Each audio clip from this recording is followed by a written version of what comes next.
Hello friends, ఈరోజు మేము mushroom curry చేద్దాం.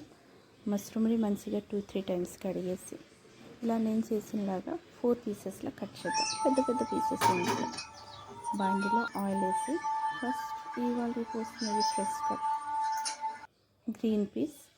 ఆ గ్రీన్ పీస్ని కొంచెం వేసి ఫ్రై చేద్దాం. అది కొంచెం ఫ్రై అయిన తర్వాత మేము కడిగిన మష్రూమ్ పీసెస్ని అందులో వేసి ఫ్రై చేద్దాం. ఏం వేసే అవసరం లేదు. మష్రూమ్ నుంచి మంచిగా వాటర్ వస్తుంది. ఆ వాటర్ మొత్తం ఎవాపరేషన్ అయిన దాకా ఫ్రై చేద్దాం. చూసారా, వాటర్ అంతా ఎవాపరేషన్ అయిపోయింది. మష్రూమ్ మంచిగా కుక్ అయిపోయింది, ఫ్రై కూడా అయిపోయింది. ఎక్కువ ఫ్రై చేసే అవసరం లేదు. మేము వేరే ప్లేట్లో దీన్ని తీసేద్దాం. ఇక్కడ నా తెలుగు అంతా బాగుండదు. Hope you love it. Okay, ఇప్పుడు ఏం చేద్దాం, మష్రూమ్ కూడా మసాలా చేద్దాం. 1 చిన్న మసాలా బౌల్లో ఆనియన్ పీసెస్, కొంచెం అల్లం వెల్లుల్లి పేస్ట్, ఇంకా ఒక 3 టొమాటో పీసెస్, కాజు, అది నానబెట్టిన కాజు ఒక 10 to 12 పీసెస్, దాని తర్వాత 3 to 4 పీసెస్ టమాటా వేసి దాన్ని ఫైన్ ప్యూర్గా పేస్ట్ చేద్దాం. ఇంకా మేము కొన్ని ఖడా మసాలాలు కూడా యాడ్ చేద్దాం. మీకు తెలుసు, బిర్యానీ ఆకు, అది ఫ్లవర్లో ఉంటుంది కదా మసాలా, ఐ డోంట్ నో.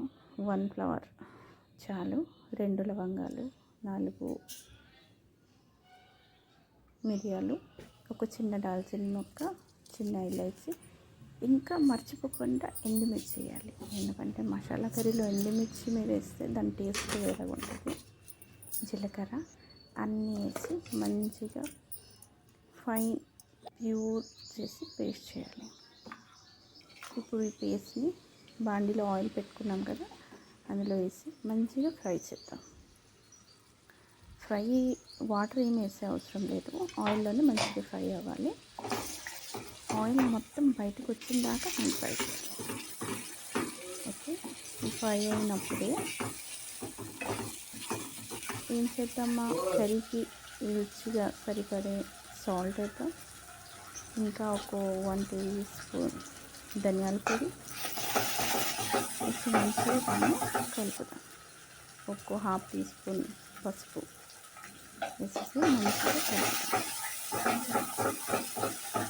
ఈ మసాలాని ఇంతసేపు కలపాలి కదా, ఆయిల్ మొత్తం బయటికి రావాలి. అప్పుడే మసాలా మంచిగా కుక్ అయినట్టు. చూసారా, ఆయిల్ మొత్తం అది చూసారా, ఆయిల్ మొత్తం బయటకు వచ్చేసింది మంచిగా. ఇప్పుడు మసాలా కుక్ అయినట్టే. మేము ముందుగా ఫ్రై చేసిన మష్రూమ్, బఠానీ, ఇంకా నేను మర్చిపోయా క్యాప్సికమ్ కూడా నేను ఫ్రై చేశాను. దాన్ని వేసి మంచిగా ఫ్రై చేసి ఇప్పుడు కొంచెం వాటర్ వేసి మేము బాయిల్ చేద్దాం. వాటర్ వేస్తే ఏమవుతుందంటే జ్యూస్ మొత్తం ఆ ముక్కలకి తగిలేసి మంచి టేస్ట్ వస్తుంది. కొంచెం వదిలేద్దాం. చూడండి, మా మష్రూమ్ కర్రీ రెడీ అయిపోయింది. కర్రీ అయిన తర్వాత కొంచెం అందులో కొత్తిమీర వేసి కట్ చేసేద్దాం. నేను అది మర్చిపోయా చెప్పడానికి. Look at my mushroom curry, so yummy and tasty.